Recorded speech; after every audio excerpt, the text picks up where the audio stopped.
Assalamualaikum warahmatullahi wabarakatuh. Perkenalkan, nama saya Rio Pranata.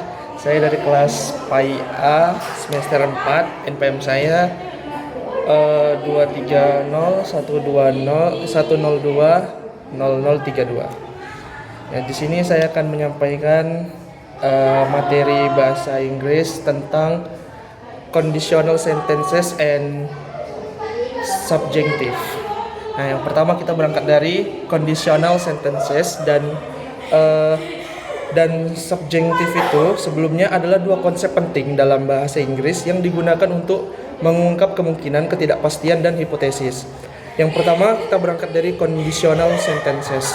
Conditional sentences adalah kalimat yang digunakan untuk mengungkapkan kemungkinan atau untuk mengungkapkan ketidakpastian tentang sesuatu situasi atau kejadian. Conditional sentences biasanya terdiri dari dua clause conditional. Yang pertama itu if clause dan clause utama atau main clause. Contohnya, if I study hard, I will pass the exam. Artinya jika saya belajar keras, saya akan lulus ujian. Jenis-jenis conditional sentences ada empat. Yang pertama, zero conditional, biasanya digunakan untuk mengungkapkan kebenaran umum atau fakta ilmiah. Contoh, if you heat water, it boils. Yang kedua, first conditional, digunakan untuk mengungkapkan kemungkinan di masa depan. Contohnya, if it rains, I will take an umbrella.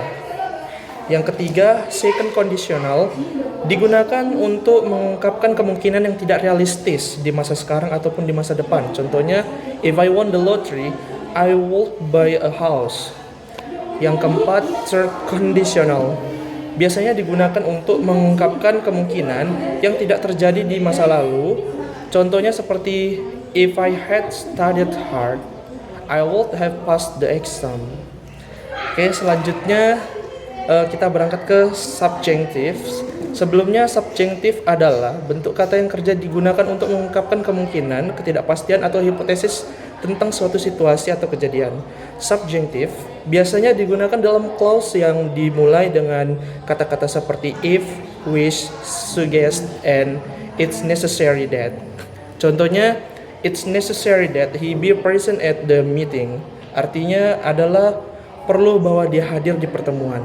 Jenis-jenis subjunctive, yang pertama itu present subjunctive, digunakan untuk mengungkapkan kemungkinan atau ketidakpastian di masa sekarang. Contohnya, it's possible that he be late. Yang kedua, past subjunctive, digunakan untuk mengungkapkan kemungkinan atau ketidakpastian di masa lalu. Contohnya, I wish I had been there. Lalu, subjunctive juga memiliki ciri-ciri. Yang pertama itu digunakan dalam clause yang tidak pasti. Biasanya subjunctive itu digunakan dalam clause yang dimulai dengan kata-kata seperti if, wish, suggest, and it's necessary that. Yang kedua, bentuk kata kerja yang unik. Subjunctive memiliki bentuk kata kerja yang unik seperti be, bukan kayak am, is, ataupun are. Yang ketiga, mengungkapkan kemungkinan ataupun ketidakpastian. Subjunctive biasanya digunakan untuk mengungkapkan kemungkinan atau ketidakpastian tentang suatu situasi atau kejadian. Contohnya, tadi untuk yang pertama digunakan dalam clause yang tidak pasti itu it's necessary that he be present at the meeting. Baru yang kedua, bentuk kata kerja yang unik itu contohnya I suggest that she take a break. Lalu yang ketiga, contoh dari mengungkapkan kemungkinan atau ketidakpastian itu contohnya it's possible that he be late. Lalu jenis-jenisnya juga tadi sudah saya jelaskan, dan itulah yang dapat saya sampaikan tentang bab 12 yang temanya tentang conditional sentences and subjunctive.